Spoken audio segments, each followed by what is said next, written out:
Não tem outro lugar para estar senão na presença dEle, porque nós somos conquistados por esse grande amor, e nós estamos aqui para exaltar aquele que vive e reina para sempre. Repita comigo: eu sou o que a palavra de Deus diz que eu sou. O que você é?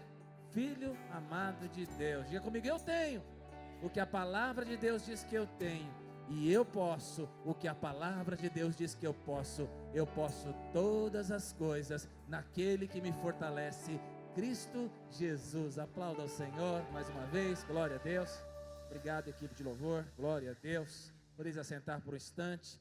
Glória a Deus. Que noite abençoada, que noite maravilhosa.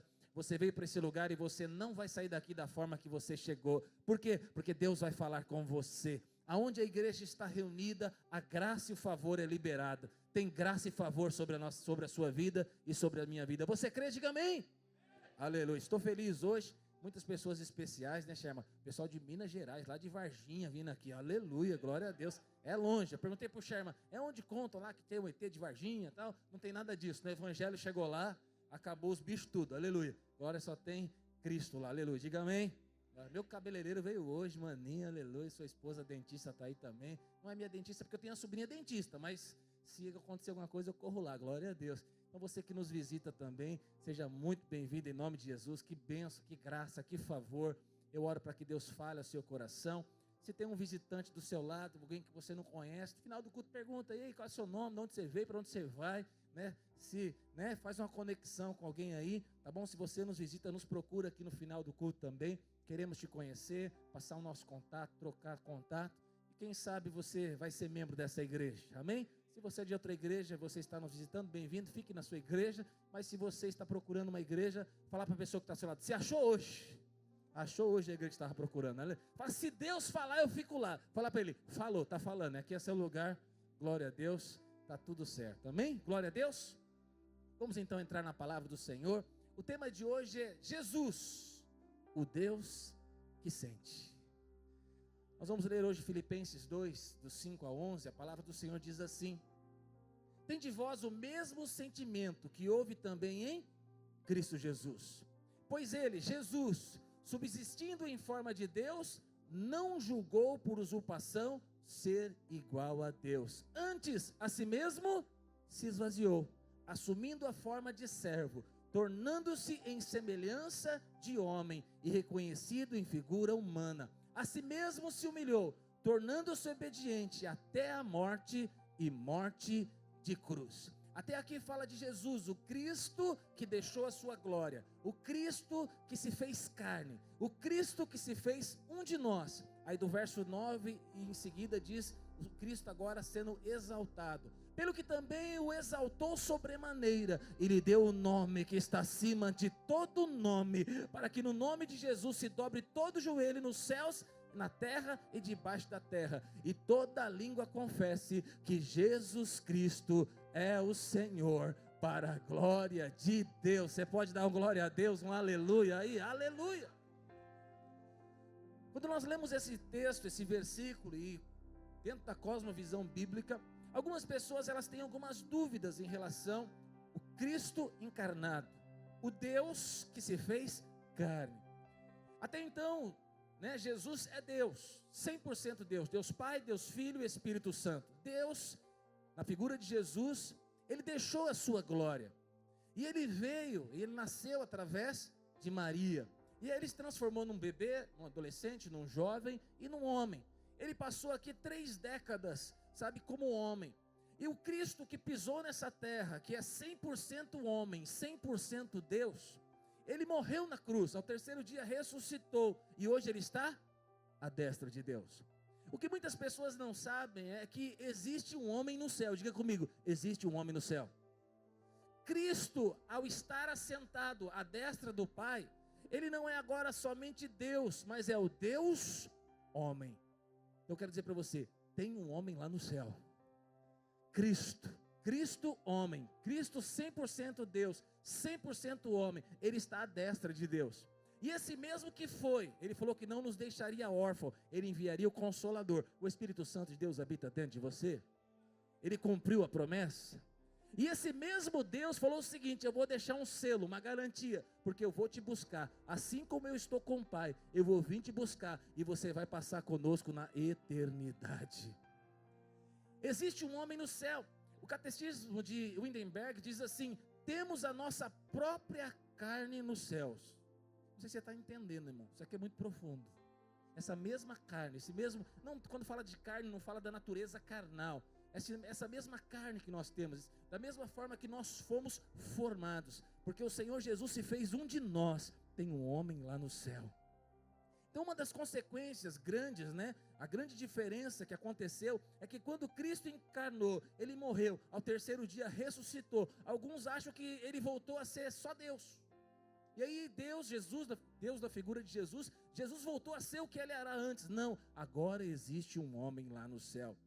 Calvino ele diz o seguinte: o Filho de Deus, tendo se revestido da nossa carne, por sua iniciativa também se revestiu dos sentimentos humanos, para que em nada diferisse dos seus irmãos, com exceção ao pecado.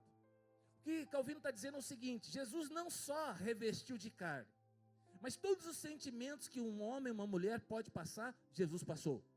Então Jesus, Ele sente as coisas que nós sentimos. Ele foi igual nós somos. A única diferença de Jesus é que Jesus é perfeito. Jesus é o único homem que não pecou. Você peca, irmão, aleluia, de vez em quando, todo dia, Hoje você já pecou, provavelmente várias vezes. Muitos pecados que nós cometemos, nós não temos nem ciência. Normalmente nós temos consciência dos pecados maiores, Você olha para a cara da sua esposa e fala: ixi, pequei. Você olha para a cara do seu filho e fala: ixi, pequei também. Você olha lá no trânsito e fala: de novo pequei. Mas às vezes nós não temos consciência dos nossos pecados. Mas Jesus viveu aqui durante 3 décadas e não pecou. Mas todos os sentimentos que nós sentimos, Ele sentiu. Por isso aquilo que você está sentindo, aquilo que você sentiu, Deus, Ele sabe, Jesus, Ele sabe. Não porque Ele sabe, porque Ele olha para a sua cara e tenta discernir o que é. Não, Ele sabe porque Ele passou. E Ele não só passou, Ele venceu. E porque Ele venceu, nós venceremos também. Quando nós vemos nos evangelhos, quando olhamos para a vida de Jesus, nós vemos que Jesus tinha emoções. E Jesus, Ele respondeu de forma emocional. Ele é alguém que viveu uma vida piedosa. E Jesus é alguém que teve controle de todas as suas emoções. Na hora de chorar, Jesus chorou. Na hora de se alegrar, Jesus se alegrou. Na hora de se indignar, Jesus se indignou. Tem gente que é o contrário, Tem hora que chorar e está dando risada. Fala: irmão, você está vivendo uma vida terrível, você está dando risada, agora é hora de chorar, é hora de orar, é hora de jejuar. Tem gente que está no momento que era para estar dando risada, ele está reclamando. Você não conhece ninguém assim não, Mas Jesus, Ele teve todos os sentimentos. É interessante, 1 Coríntios 11, verso 1 diz assim: sede os meus imitadores, como eu também sou de Cristo. Nós estamos aqui, irmãos, sendo transformados de glória em glória. E o maior projeto de Deus é que nós sejamos parecidos com Cristo. Seu marido hoje vai sair daqui mais parecido com Cristo. Sua mulher hoje vai sair desse lugar mais parecido com Cristo. Os seus filhos hoje sairão desse lugar mais parecido com Cristo. Os nossos adolescentes, aleluia, sairão parecidos com Cristo. Sabe, em muitas igrejas, em muitos lugares, adolescentes dão trabalho. Aqui eles trabalham, hoje eles estão de servo, aleluia. Estão servindo, estão trabalhando na igreja local. São bênção de Deus, diga glória a Deus. Vamos então compartilhar 3 sentimentos que Jesus, Ele passou. E Jesus, Ele nos ensina. O primeiro sentimento: Jesus sente compaixão para os pecadores que sofreram. A primeira emoção, o primeiro sentimento que nós vemos que Jesus teve, Ele tem, é compaixão.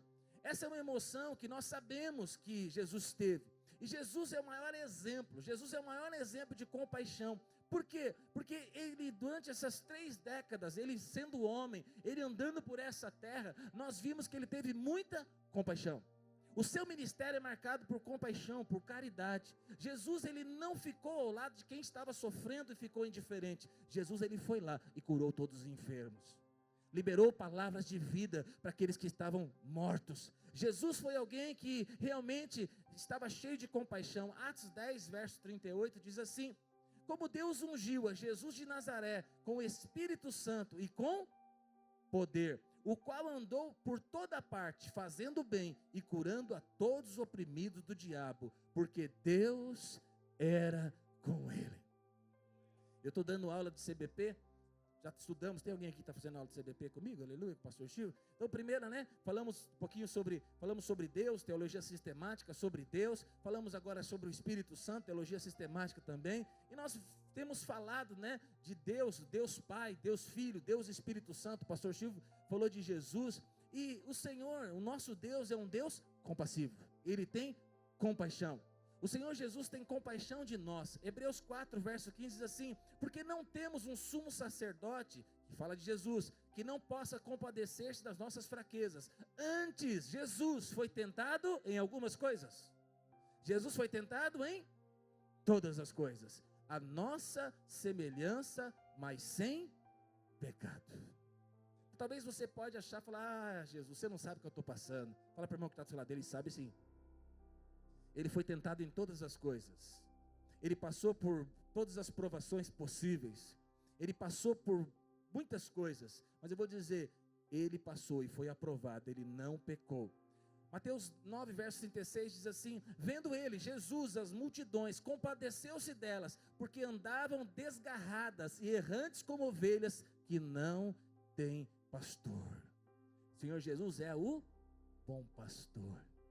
E o bom pastor dá a vida pelas suas ovelhas. Jesus deu a vida pelas suas ovelhas. Quantas ovelhas de Jesus tem aqui? Então Jesus, ao ver as ovelhas desgarradas, ao ver as ovelhas perdidas, ao ver as ovelhas indo a passos largos para o inferno, Jesus, ele é o bom pastor. Ele não só pastoreou durante 3 décadas, não só isso, ele morreu numa cruz. Aleluia. Ele ressuscitou, ele está à destra de Deus, ele continua sendo um bom pastor. Se perguntarem para você, quem é o seu pastor? Você pode dizer pastor Fernando, pastor Chico, pastor Sherman, pastor Bill, não sei. Mas eu vou dizer para você, você tem um pastor que é acima desses pastores. Quem é?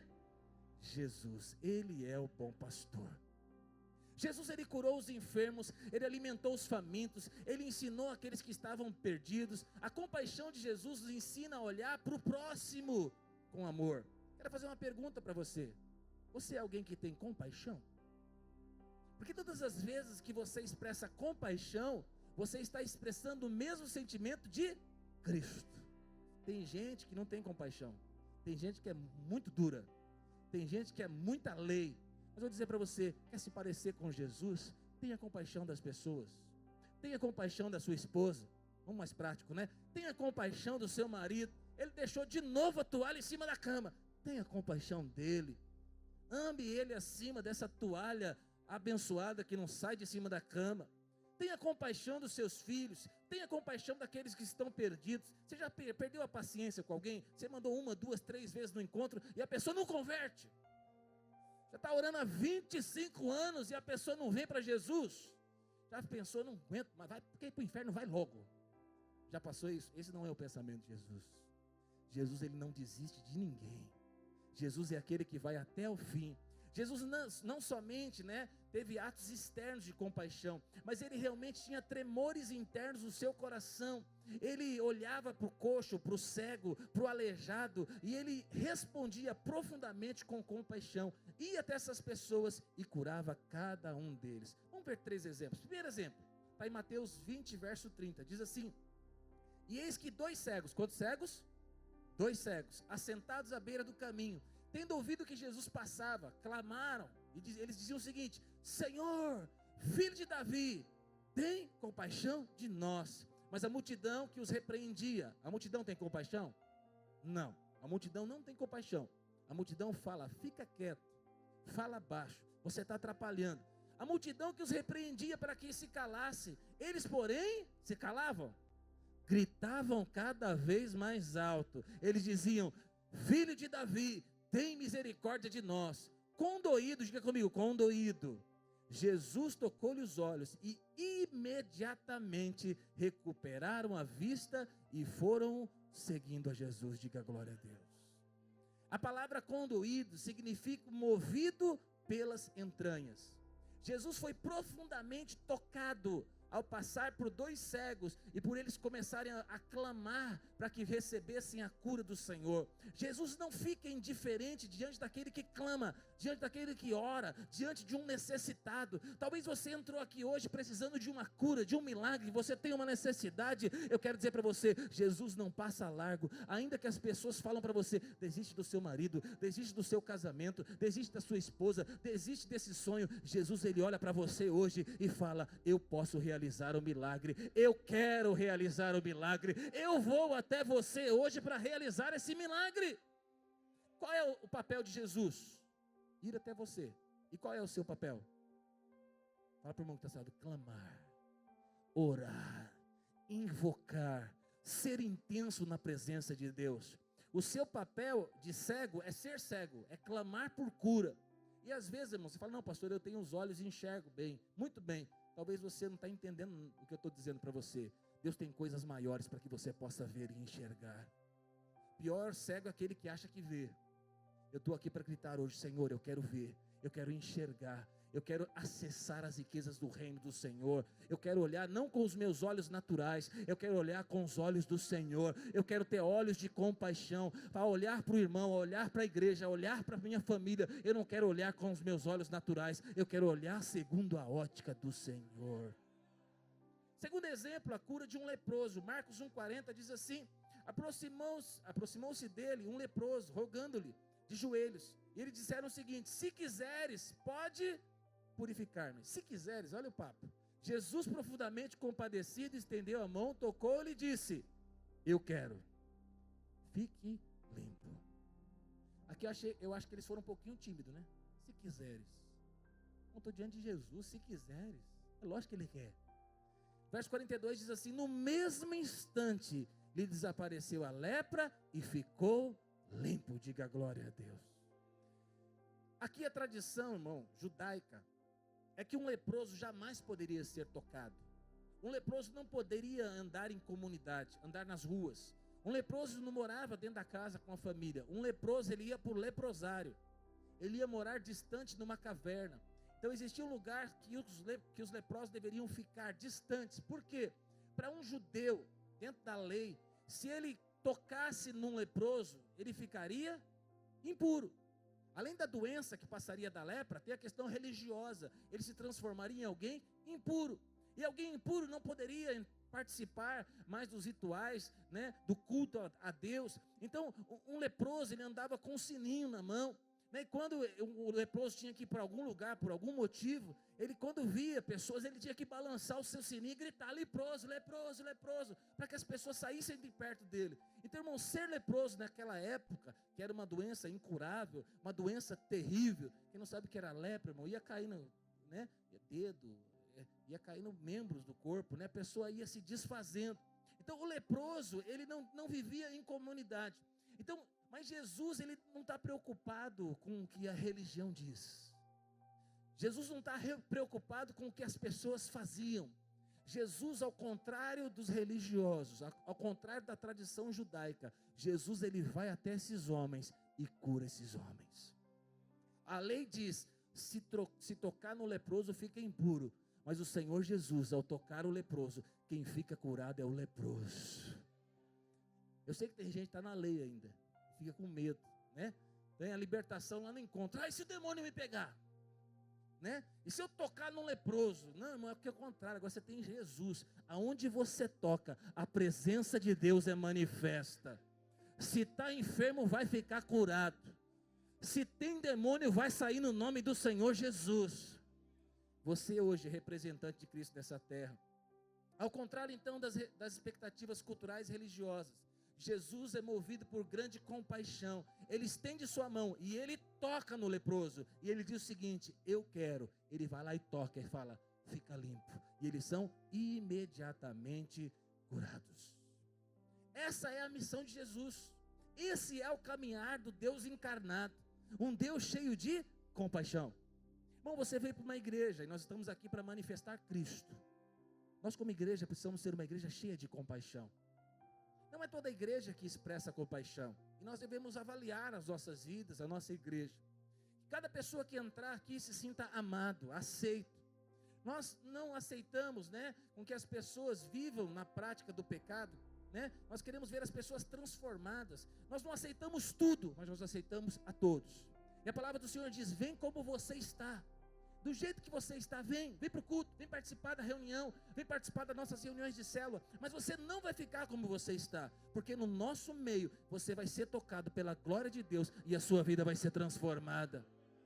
Então venha como você está. Pastor, eu sou um pecador miserável, já pratiquei coisas terríveis, vocês nem imaginam o que eu já fiz. Não queremos saber, conta para Jesus, se renda aos pés dele. Mas eu vou dizer para você, estando no nosso meio, você não vai ficar do jeito que você está, porque Jesus, o irmão mais velho, está no nosso meio, e a sua vida vai ser transformada. Terceiro exemplo, a ressurreição da filha viúva de Naim.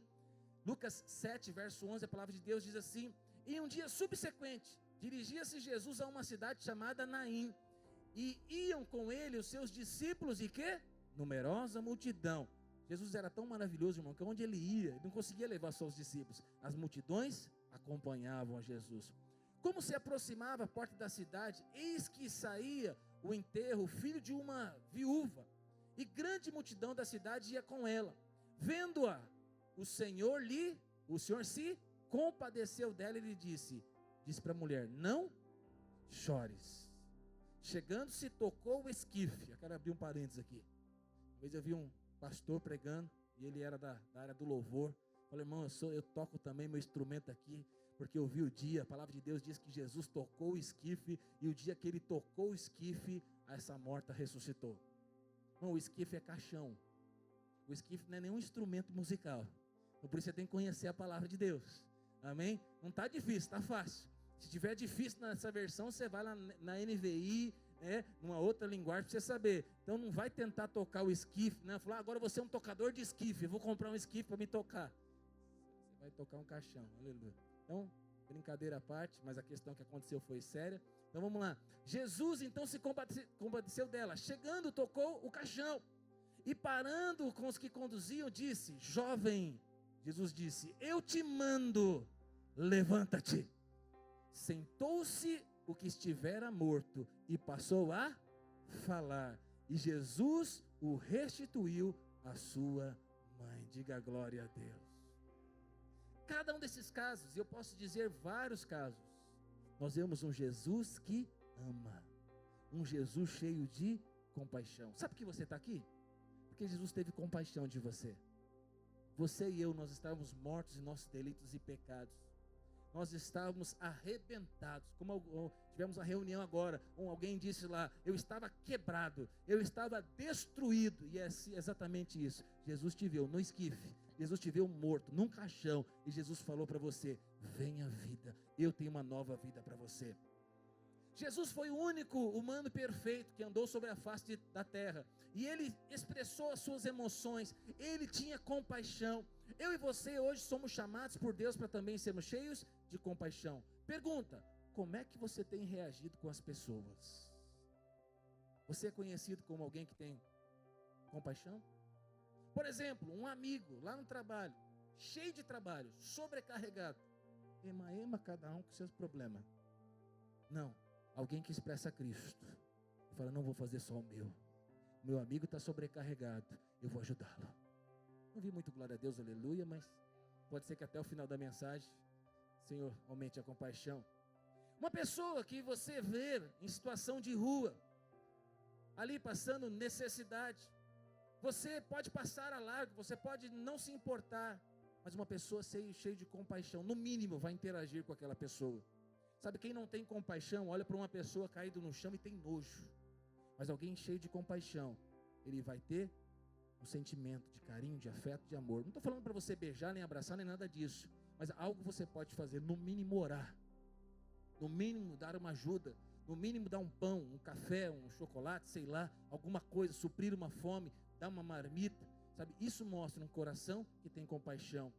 Ao ouvir um amigo, sabe, com preocupações, sabe, passando por problemas, você também pode novamente dizer: o problema é dele, ele resolve o dele, que eu resolvo os meus. Não, mas um amigo que tem um coração cheio de compaixão, ao ouvir a pessoa falar algo, sabe, ele está pronto para estender as mãos. Eu estava no maninho cortando o cabelo sábado, O rapaz estava falando das dificuldades dele. Ele tem muito mais dinheiro que eu acho. Pelo menos ele fala, tem, né? Mas estava falando o que ele passou os últimos dias. Inclusive ele ficou preso uns 3 dias aí. Eu falei, eu vou pagar o cabelo desse cara. Eu acho que ele não espera que alguém pague o cabelo dele. Sabe? Mas eu falo, graças a Deus, eu não fiquei 3 dias. Nunca fiquei na cadeia, aleluia. Nunca fiquei preso, nunca passei por essa experiência. Ele falando das dificuldades que ele estava passando. Eu falei, eu não posso fazer muita coisa por ele. Ele está vendendo um terreno de não sei quantos mil metros quadrados. Não tenho dinheiro para comprar o terreno dele, mas eu posso pagar o cabelo dele. Pastor, o que tem a ver? Não sei, pode ser que para mim, eu senti no coração. Não sei se para ele fez algum sentido, mas para mim, eu senti no coração, eu fui lá. O que é isso? Às vezes, irmão, Deus vai colocar coisas no seu coração que para você não vai fazer sentido, mas para outra pessoa pode fazer todo sentido. Sabe, quando você expressa compaixão, e às vezes, irmão, você tem que colocar a mão na carteira, no bolso, no Pix, cartão de crédito lá. Quando você abençoa a vida de alguém, tem pessoas que vai falar, nunca ninguém fez isso por mim. Nunca ninguém se importou comigo. Você está aqui para ser extensão de Cristo. Você vai ser representante de Cristo nessa terra. Quando o amigo compartilha uma luta, uma preocupação, eu e você precisamos estar prontos para ser boca de Deus, para abençoar essas pessoas. Quando encontrar alguém enlutado, sabe, passando por dificuldades, eu e você temos que ser aquele que vai dar o abraço. Sabe, Jesus, quando quer abençoar a vida de alguém, Ele coloca pessoas. E você vai ser alguém usado por Deus para abençoar a vida de pessoas. Sabe aquela, agora eu vou mexer com todo mundo. É aquela atendente do supermercado que está aprendendo serviço. Lenta, perdida, errou 3 vezes, passou 3 vezes já. Tem que esperar a gerente para trazer o cartão, para cancelar a compra. O que você faz? Quebra tudo. Reclama, cancela a compra, tá tudo, eu vou para outra caixa. Oh meu Deus, muda meu coração. Sabe, você e eu precisamos ter um coração de compaixão. Alguém em algum momento teve que ter compaixão de você. Alguém em algum momento teve que investir na sua vida. Alguém teve que investir no seu ministério. Alguém teve que investir na sua vida profissional que você não sabia de nada. E eu também. Alguém teve que, sabe, limpar suas cacas no começo da conversão. Você fez cada pergunta esquisita quando você acabou de se converter. Você deu trabalho. Quem deu trabalho aqui para alguém? Levanta a mão, aleluia. Então agora é o seu momento de ter compaixão com as pessoas. Além da compaixão, será que nós estamos perdoando como Jesus perdoou? Na nossa vida, irmão, expressar compaixão às vezes é perdoar. Principalmente quando nós temos razão. Sabe aquele amigo que falou mal de você, mas mentiu? Que levantou uma calúnia contra você? Você está disposto a perdoar? Sabe aquela discussão que você teve acalorada com alguém? Aí você fala, agora cada um para o seu lado. Não, não é assim não. Coração cheio de compaixão, ele volta lá e fala, me perdoa. Você fala, pastor, mas eu não errei. Mas é exatamente, o mais maduro é o que pede perdão primeiro. Pergunta, na sua casa, quem é mais maduro? Você e sua esposa? Você ou seus filhos? Dizem as más línguas que as mulheres têm mais dificuldade de pedir perdão. Agora eu quero falar com os homens. Homens, qual foi a última vez que a sua mulher pediu perdão para você? Faz tempo, né, Mateus? Nunca? Meu Deus do céu. Aleluia. Quantas mulheres tem aqui? Aleluia. As mulheres da Água Viva não são assim não. Elas são as primeiras, né? A consertar, a pedir perdão. Porque as mulheres lá fora, não, agora eu vou matar ele pela unha. Eu vou. Vai sofrer, vai pagar cada centavo, vai. Não, as mulheres da Água Viva são cheias do Espírito. Aleluia. É quando aquele motoqueiro, quando aquele carro corta a sua frente. Eu estava sábado vindo para cá, preparar a pregação, preparar as coisas que eu tinha que fazer, né? E aí eu parei no farol certinho, chama. Parei, fiquei esperando. Meu farol ficou verde, o que eu fiz? Avancei. Eu avancei, vi um motoqueiro doido, maluco, possesso, e cortou o farol fechado dele, quase acertou a minha lateral, Claudinei. Aí ele parou em cima, chegou a encostar no carro, mas não fez nada. Eu falei, ô meu filho amado, você ia se matar, se arrebentar todinho. Aí eu tive que agradecer a Deus, obrigado. Porque ele não se arrebentou e também não gerou nenhum problema, nenhum prejuízo para mim. Aí eu vim até o meu gabinete e falei, graças a Deus, Senhor, obrigado. Esses motoqueiros dando trabalho para os anjos. Mas podia estressar, podia brigar, mas eu e você vamos expressar o coração de Cristo. Um parente, alguém que já causou algo contra você, contra a sua família, eu e você temos que estar pronto a perdoar. Como eu e você então temos reagido ao sofrimento humano? Irmão, nessa terra você vai sofrer. Nessa terra você vai ser injustiçado. Nessa terra pessoas vão puxar o seu tapete. Pastor, eu falo, irmão, eu vou dizer para você, fique preparado. Entrega essa causa na mão do Senhor. Seja compassivo, perdoa. Deixa que Deus resolve as suas situações. Você pode aplaudir o Senhor?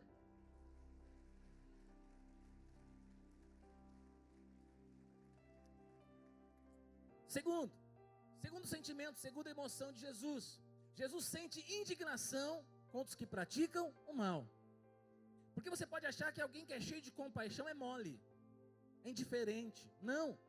Jesus, quando viu coisas erradas, ele ficou indignado. Porque tem homem que não é homem. Bom, tem hora que você tem que ser homem. Tem hora que você tem que se posicionar. Tem hora que você tem que ser uma mulher de Deus. Tem que ter indignação no seu coração. Efésios 4:26 diz assim: irai-vos e não. Tem gente que acha que toda ira é pecado. Não, tem ira que não é pecado. Para ficar mais fácil de você entender, eu vou chamar de indignação. Então, existe uma ira que não é pecado, que eu vou chamar de indignação para você conseguir diferenciar. Existe uma ira que não é pecado. A Bíblia diz assim: e não se põe o sol sobre a vossa ira. Então, eu e você, como Jesus, em alguns momentos ficaremos indignados. Indignados com coisas que estão erradas. Indignados irados contra aquilo que o diabo está fazendo.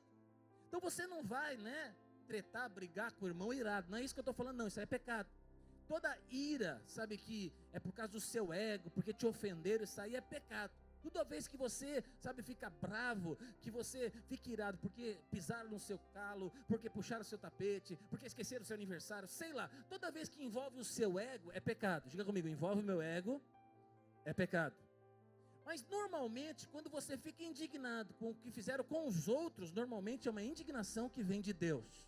Hoje mesmo, provavelmente está tendo uma grande protesto aí na Paulista e em alguns lugares. Eu vou dizer para você, não quero falar de questão política, mas quero falar o seguinte, da incoerência, sabe, de ver uma mulher presa, por causa de batom, outra pessoa presa, nem entrou, nem fez nada, nem quebrou nada. Nós vivemos num país onde as pessoas não ficam mais indignadas. Nós vivemos num país onde as pessoas falam cada um com seus problemas. Irmão, nós precisamos se indignar com as coisas que estão erradas. Aquilo que está errado a gente tem que chamar de errado. Aquilo que está certo a gente tem que chamar de certo. Mas nós estamos vivendo, um tempo onde as pessoas não se importam com as outras pessoas.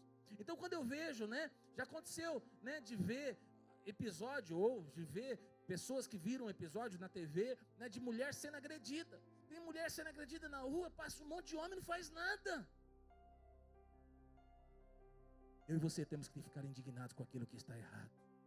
Sabe, crianças sendo abusadas, crianças, sabe, passando por N coisas na sua casa, na sua família, e nós não ficamos indignados. Jesus, ele tinha muita compaixão, mas Jesus também ficava indignado. Eu quero ter um coração igual de Jesus.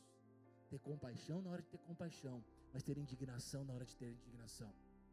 Não podemos ter o desequilíbrio. Eu sei, com a queda do homem, com aquilo que aconteceu lá no Éden, o pecado entrou na humanidade. Nós nos tornamos em pessoas desequilibradas.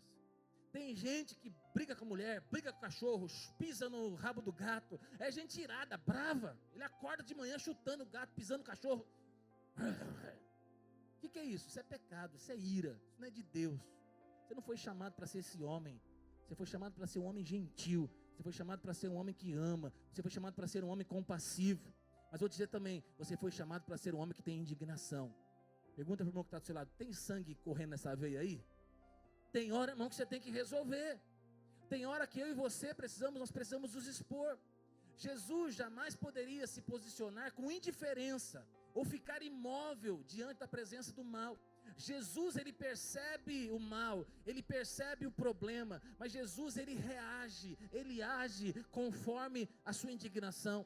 Aonde o diabo estava agindo, Jesus, ele vai lá para destruir as obras do diabo.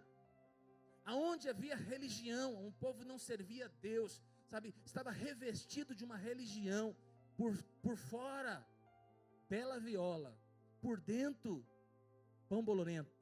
É gente que por fora parece crente, mas por dentro não tem nada de crente. Jesus sabe de todas as coisas, Jesus conhece todas as coisas. Jesus, ele ia de frente, sabe, com a religião da época, com os fariseus, com aqueles que se diziam, né, conhecedores. Jesus expunha cada um deles, porque Jesus não quer para mim nem para você uma religião. Religião é mentira. Nós somos chamados para viver para Cristo.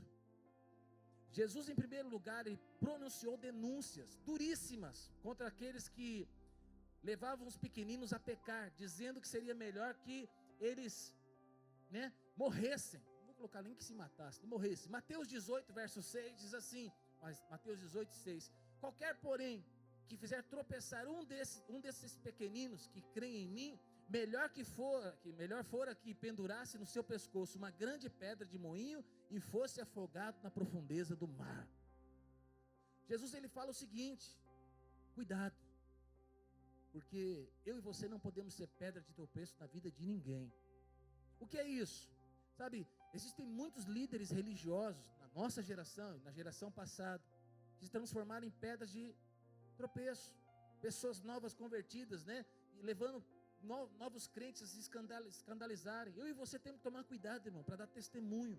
Eu e você temos que tomar cuidado, sabe? Você está aqui servindo ao Senhor Jesus, mas tem muita gente de olho em você e em mim.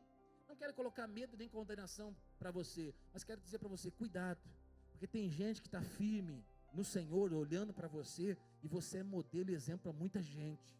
Se você soltar a corda, pode ser que um ou outro também se perca no meio do caminho. Por isso, fica firme, não seja pedra de tropeço. Jesus, ele foi muito duro para aqueles que ensinavam falsas doutrinas distorcidas, escrituras, né, ali de forma errada. Temos muitas igrejas hoje, irmão, que infelizmente não estão atrás de vidas, estão atrás de dinheiro. Não estão atrás, sabe, de pessoas, né, corações, vidas transformadas, mas atrás de likes. Não estão atrás de evangelizar e batizar, mas estão atrás de ganhar membros de outras igrejas, fazer grandes shows, cultos em outros dias, para abocanhar crentes de outras igrejas. Essa não é a missão da igreja. Nós vamos pregar o evangelho, nós vamos ganhar vidas.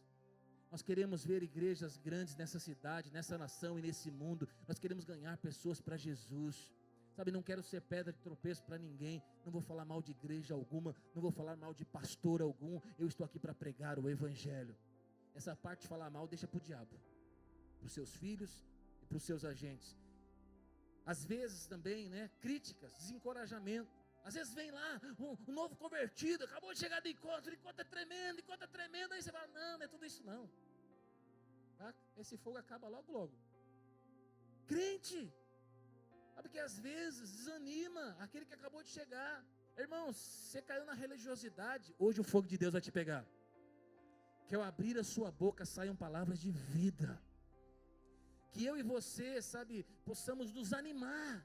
Quando eu olho os adolescentes, os jovens, ontem eu dei uma passada aqui, aleluia, glória a Deus. Estava preparando as coisas na minha sala, não tinha muito tempo para ficar aqui, mas dei uma passada, fiquei um tempo. Sabe, de ver eles pulando, saltando, dançando. Falou: meu Deus, minha vontade é ir lá para frente, saltar, pular e dançar também. Mas tinha alguns compromissos, né? Só dei uma passada, alegria. Mas tem gente que pode falar: nossa, quanta animação, nossa, eu já fui menino assim. Irmão, eu sou menino ainda. O reino dos céus é das crianças. Precisamos ter simplicidade, rasgar nosso coração diante de Deus. Na hora de pular, a gente vai pular. Na hora de dançar, a gente vai dançar. Ser pedra de tropeço, às vezes, porque nós, como crentes maduros, que deveríamos estar cuidando dos novos convertidos, não estamos. Irmão, nós temos uma responsabilidade, sabe, de cuidar das vidas que Deus tem nos dado. Estava tendo reunião agora, os nossos vocacionados, né, perguntando sobre os encontristas. Eu fiz uma lista de transmissão do último encontro e mandando mensagem para eles. Nem todos respondem, mas aí é problema dele. Meu trabalho é mandar mensagem, né, mas muitos responderam. E é bom manter contato com essas pessoas. Sabe qual é a minha preocupação? Nós enviamos. Muitos deles foram transformados, mas nós não podemos deixar perder nenhum. Ir atrás de cada uma dessas vidas, cuidar de cada uma dessas pessoas. Falando com um rapaz hoje que, né, ele foi no nosso encontro, mas mora em Caraguatatuba. Falei: e aí? Ele achou uma igreja lá, mas ainda não é a igreja certa. Já arrumei uma igreja videira, está lá domingo agora, lá numa igreja. Falei: ó, esse é o pastor, essa é a igreja, vai lá. Não tem Água Viva, tem videira, vai lá. Eu falei: eu quero você agora em junho, vai batizar aqui. Ele falou: não, vou batizar. Eu falei: então estuda os 7 passos, estuda um estudo por dia, porque você vai estudar comigo um estudo por semana. Não dá para estar aqui, vai ser online. Vamos cuidar das vidas que Deus nos deu. O diabo, ele fica preocupado quando tem uma igreja que não aceita ver pessoas se perdendo. Em segundo lugar, Jesus também pronunciou diversos juízos sobre os escribas e fariseus. Mateus 23, 3, estamos falando da indignação, coração de Jesus, indignação. Ele diz assim: fazei e guardai, pois tudo o que eles vos disserem, porém, não os imiteis as suas obras, porque dizem e não fazem. Atam fardos pesados e difíceis de carregar, e põem sobre o ombro dos homens, entretanto, eles mesmos nem o dedo querem movê-lo. Tem gente assim nos dias de hoje, como os fariseus. Para os outros, a régua lá em cima, para ele a régua lá embaixo. É uma religião, sabe, que cobra muitas pessoas, mas cobra pouco de si. Irmão, o coração de Jesus é o seguinte: eu cobro pouco de você e muito de mim. Existem, pessoas que infelizmente caíram na religião, e aí eles falam de coisas que não fazem e cobram coisas que não fazem. O que é isso? Religião. Isso mata. Isso mata o novo convertido, isso mata membros de igreja. Tem pastores que são assim. Tem que jejuar, mas não jejua. Tem que orar, mas não ora. Tem que chegar cedo, mas é a última a chegar. Então nós não estamos aqui para colocar um peso e um fardo. Não, o padrão de Jesus é o contrário. Eu chego primeiro, eu faço primeiro, eu sirvo. Eu sou aqui para ser um líder. Eu estou aqui para influenciar. Vem comigo, me segue. Eu estou indo por esse caminho. Vamos, jovem. Não, mas tem outros que não. Falam, vai lá que vai dar certo. Não, nós estamos aqui para estar à frente. Fardos pesados. Jesus, ele criticava aqueles que colocavam fardos pesados sobre as pessoas. Praticar coisas apenas por aparência. Ser realmente uma ação de fé. Então, aí vamos refletir, irmão. Nossos filhos, eles aprendem mais por aquilo que eles veem a gente fazendo. Porque às vezes nós podemos errar como pais. Cobrar que eles orem, cobrar que eles leiam a Bíblia, cobrar que eles assistam menos Netflix, cobrar menos tempo de celular. E nós? A grande pergunta é: nós como os discipuladores, Tom, o que nós estamos fazendo? Porque eles aprendem com aquilo que nós fazemos. E nós replicamos isso. Tem muitos pais que cobram um padrão que eles não vivem. Então que nós possamos ser os primeiros aos nossos filhos ver a gente chorando todos os dias na presença de Deus, buscando, lendo a Bíblia, tendo uma vida devocional, que aos nossos filhos, ao olhar para nós, eles falam: meu pai, a minha mãe busca o Senhor. Pastores que às vezes, líderes, que exigem generosidade, mas são gananciosos. Bom, a maioria dos pastores que pregam sobre prosperidade são pastores munheca. Eu vou falar para você, eu vejo, pastor Silva, a gente às vezes vai pregar em uma outra igreja, você pode ver, quando é uma teologia triunfalista, normalmente você não recebe nem o dinheiro da gasolina que você vai pregar na igreja dele, que é o mínimo que você tem que dar. Se alguém se desloca de algum lugar para vir pregar aqui, o mínimo que você tem que dar para ele é a gasolina, é o pedágio, a parada dele, é o mínimo que você tem que fazer. Mas você pode ver, normalmente, as igrejas que falam de mais de dinheiro, de generosidade, são as pessoas mais munhecas, diga misericórdia. Mas aqui não, nós somos generosos para a glória de Deus. Cristãos que infelizmente, condenam os pecados alheios, falam do pecado. Então você pode ver muitas pessoas que cobram muito. Às vezes, na verdade, ele vive uma vida totalmente errada. Jesus se indigna com tudo isso, porque Jesus não nos chamou para uma religião. A religião que não é acompanhada de integridade e de misericórdia é uma fraude. Cristo odeia fraude. Nós não somos uma fraude. Nós estamos aqui para servir Jesus. O que nós fazemos aqui, irmão, é a nossa vida diária. Esse culto é um culto de celebração. E esse culto vai ser um culto cada vez mais avivado. Se nós tivermos um devocional diário, se nós vivemos uma vida em santidade, se estivermos evangelizando durante toda a semana, ganhando vidas para Jesus, trazendo essas pessoas para cá, esse culto vai crescer cada vez mais em avivamento, mover de Deus e glória de Deus, desde que não sejamos uma religião, que não separemos apenas um domingo para encontrar aqui os irmãos e a Deus. Não, nós vamos encontrar a Deus todos os dias. Jesus não aceita fraude. Jesus não quer para nós uma religião. Jesus tem para nós uma vida verdadeira. Está pesado? Terceiro lugar, Terceira emoção de Jesus. Jesus sente alegria com a fé dos pequeninos. Jesus sente, primeiro, compaixão. Segundo, Jesus sente indignação. E terceiro, Jesus se alegra com os pequeninos. Aqui no regresso dos 70, Lucas 10, 17 diz assim: então regressaram os 70 discípulos que foram enviados, possuídos de alegria. Eles estavam alegres. Por que eles estavam alegres? Eles diziam: Senhor, os próprios demônios se submetem pelo teu nome. Eles estavam todos felizes. Aleluia. É a gente voltando do encontro. Aleluia. Vidas transformadas, os capetas saíram tudo. Um mover de Deus poderoso. Diga glória a Deus, aleluia. Mas aí Jesus, ele vai dar uma acertadinha na casa. Ele diz assim: mas Jesus lhe disse: eu via Satanás caindo do céu como um relâmpago. E eis que vos dei autoridade para pisar em serpentes e escorpiões, e sobre todo o poder do inimigo, e nada, absolutamente nada, te causará dano. Aleluia. Irmão, você tem que dar glória a Deus agora. Você recebeu toda a autoridade do céu e da terra para pisar serpentes e escorpiões. Você pisa na cabeça do capeta, destrói toda a obra do diabo. Diabo não tem lugar na sua casa, diabo não tem lugar na sua família. Aí diz assim: não obstante, alegrai-vos, não porque o Espírito vos submete, porque isso é o básico, já foi dada autoridade para você, esse não deve ser a maior razão da sua alegria, e sim, porque o vosso nome está escrito no livro da vida, está rolado nos céus. Jesus libera essa palavra. Naquela hora, exultou Jesus no Espírito e exclamou: graças te dou, ó Pai, Senhor do céu e da terra, porque ocultaste essas coisas dos sábios e dos instruídos e revelaste aos pequeninos. Sim, ó Pai, porque assim foi do teu agrado. Não, nós somos os pequeninos. Nós somos aqueles que se alegram por ver vidas transformadas no encontro com Deus. Manuel, nós somos aqueles que se alegram pelo poder de Deus caindo nas casas, através das nossas reuniões de células. Voltamos para casa contando testemunhos dos grandes feitos do Senhor. Aí falou: Deus, quantas coisas maravilhosas, quantas coisas poderosas. Eu não falo direito, eu falo errado. A conjugação verbal eu erro às vezes, sabe? Eu às vezes estou lá com as minhas perninhas tremendo. É você, sou eu. Aí você fala: Senhor, e o Senhor nos usa. Aleluia, glória a Deus. Deus fala: eu uso, é verdade, teve mesmo, aconteceu muito milagre lá. Mas não esteja feliz só por causa disso. A principal alegria é porque o seu nome está escrito no livro da vida. E Jesus se exultou, ele não se alegrou. Irmão, Jesus se exultou, ele pulou, ele se alegrou. Você consegue imaginar Jesus saltando de alegria? Jesus se alegra, irmão, com você. Quando você se converteu, quando nós nos convertemos, a Bíblia diz que houve festa no céu.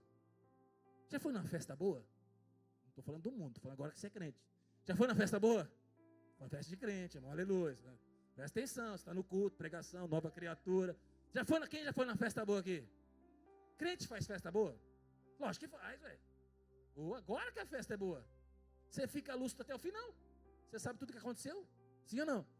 Você não sai brigado com a mulher, né? Você não fica pelo meio do caminho jogado mais. Você come bastante, aleluia. Né? Toma Coca-Cola. Aleluia. Energético, cuidado com o energético, tá dando bucha aí.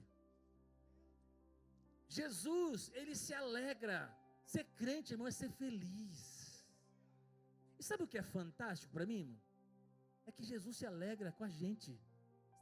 O Deus Todo-Poderoso, ele se alegra com a gente.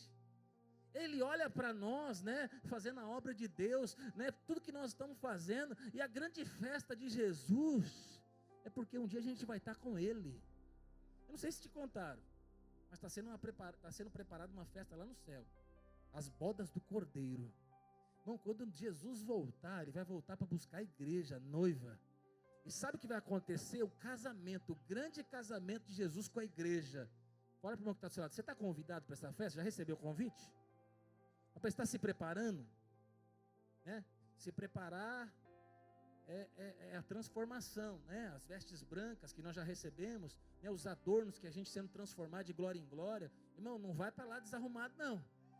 Tem gente que não vem para culto, não vem para a igreja, não lê Bíblia, e vai lá meio torta, aquela noiva meia banguela, aquela noiva meia, né? Com aquele vestido meio esquisito, né? Mas fala para o irmão, não, você é uma noiva que está se preparando, uma noiva adornada, uma noiva preparada. Jesus vai lá de já. Jesus não apenas sentiu alegria, ele exultou, uma expressão intensa de felicidade. Jesus não apenas sentiu alegria, ele pulou, ele se alegrou, ele saltitou, ele se alegrou, uma alegria plena no Espírito. Sofonias, né, ele diz assim, deixa eu ver se eu acho que o texto de Sofonias está aí, não está aqui. Sofonias está aí? Deixa eu ver se eu acho aqui. Sofonias fala dessa alegria, está mais para baixo, né? Está aí? Tá. Sofonias diz assim, Senhor, o seu Deus está em seu meio, poderoso para salvar. Ele se regozijará em você, como em seu amor a renovará. Ele se regozijará em você com brados de alegria. Aqui é uma profecia, irmão. E essa profecia se cumpre no texto que nós acabamos de ler, onde Cristo salta de alegria. No Velho Testamento tem a profecia, tem a declaração de algo que iria acontecer. Mas aí no Novo Testamento nós vemos se cumprindo aquela profecia. Jesus, ele salta de alegria. Irmão, eu fico muito feliz de saber que o Deus que eu sirvo, ele salta de alegria. Ele se alegra comigo. Romanos 14, 17 diz assim, porque o reino de Deus não é, Claudinei, você falou da comida, eu lembrei de você agora. Porque o reino de Deus não é apenas comida e bebida. Mas diz o seguinte, é justiça, paz e alegria no Espírito. Não, quanto mais o reino de Deus nascer na sua vida, mais você vai comer, mais você vai beber, Deus vai te prosperar. Mas também vai ter justiça, paz e alegria. A sua casa, a sua família, ao redor de você, justiça, paz e alegria. Jesus se alegrou também porque o seu reino foi revelado aos pequeninos. Lucas 10, 21 diz assim, naquela hora expulsou Jesus do Espírito Santo. Exultou Jesus no Espírito Santo e exclamou, graças te dou, ó Pai, Senhor do céu e da terra, porque ocultaste essas coisas dos sábios e instruídos e revelaste aos pequeninos. Sim, ó Pai, porque assim foi do teu agrado. Irmão, tem um monte de gente mais inteligente, mais sábio, mais cheio de dinheiro que você, que podia estar aqui, mas é você que está aqui. Sabe por quê? Porque Deus ocultou, Deus ele não mostrou para essas pessoas tão boas. Aí Deus escolheu eu e você e revelou e mostrou. Existe gente, irmão, que conhece até de Bíblia, muito, mais que você. Os judeus mesmo conheciam todo o Pentateuco, gravava todo o Velho Testamento, aqui na cabeça dele decorado, mas seus olhos estavam fechados. Mas diferente de você, os seus olhos se abriram e hoje você conhece a Cristo. 1 Coríntios 1, 27 diz assim, pelo contrário, Deus escolheu as coisas loucas do mundo para envergonhar os sábios, e escolheu as coisas fracas do mundo para envergonhar as fortes. Fala para o irmão que está ao seu lado, é de você que está falando. Coisa louca do mundo, coisa fraca do mundo. Ele escolheu aqueles que não são, para confundir aqueles que são. Tiago 4,6 diz assim, Deus resiste aos soberbos, mas coloca graça, dá graça aos humildes. Aleluia. Irmão, você precisa de Jesus? Você precisa da graça de Deus? É por isso que você está aqui. Porque você precisa de Deus, você precisa da palavra, você precisa do alimento. Sabe o que acontece? Você está sendo transformado de glória em glória. Esse é o mistério que Jesus revelou aos pequeninos. Jesus está aqui nessa noite e Ele quer falar com você. Quero convidar você a se colocar de pé agora.